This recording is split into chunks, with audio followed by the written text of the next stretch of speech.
At my best, talking with you is inspiring. I recognize you for the person that you are, for the person that I am, because you and I are inextricably connected. Even in complete and total opposition, we derive meaning through differentiation. Everything I believe myself to know, I can only really understand to the same extent that I'm willing to open myself up to a completely opposed view. A dogmatic adherence to just one side of the coin that we constitute together would be to subscribe to a half-truth at best. It completely misses the greater reality that neither can exist without the other.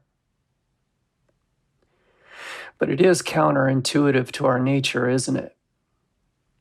I generally seek out those with whom I am most similar first, forming friendships, bonds, and alliances based on commonality. And while this instinct to insulate myself from contrary or dissenting ideas has likely well served the proliferation of our kind to a point, the advent of social media as we know it today may be so effective to this end as to unintentionally become the most self-destructive force ever known to our species. Because opposition is fundamental to our entire existence. Or is it? How much might the concept of opposing forces be attributable to linguistics alone?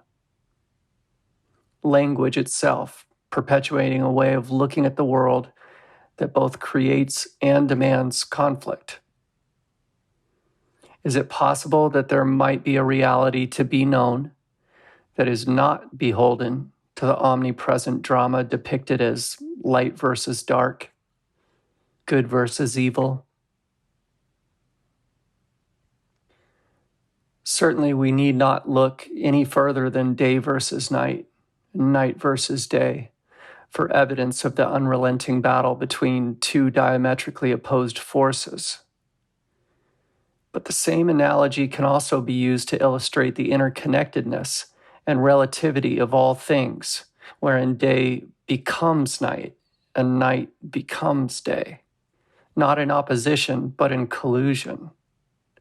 A dance known between lovers, moving together as one. Arthur Miller illustrated the ongoing societal paradox beautifully in The Crucible.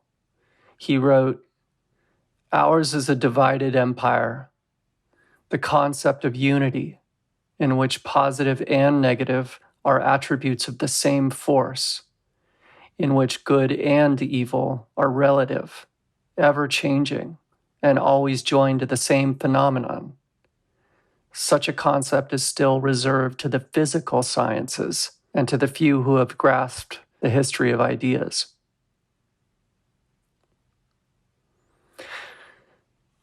It seems that very little has really changed since then. We still have the same God complex. We like to think that somehow we're not subject to the same fundamental laws that dictate the terms of existence for everything else. So we march deeper and deeper into virtual realities of our own construction, where a previously unknowable level of segregation is emerging. And thought police patrol communities with Orwellian consequence that will not be confined to its virtual origins. The irony runs deep. So we should be careful not to conflate unity with uniformity. We won't find what we're looking for by eradicating differences, only by embracing them, not especially different from a form of coalescence that celebrates contrast, so that we might see. And I do want to see, with all that that entails. I understand that suffering will not only be unavoidable, but even necessary. And unity, in the truest sense, depends on our willingness to embrace the entire spectrum of both what we encompass, and what encompasses us. So at any given moment, I may be the crest, the trough, or anywhere in between. But to stay so narrowly focused on the wave is to miss the ocean.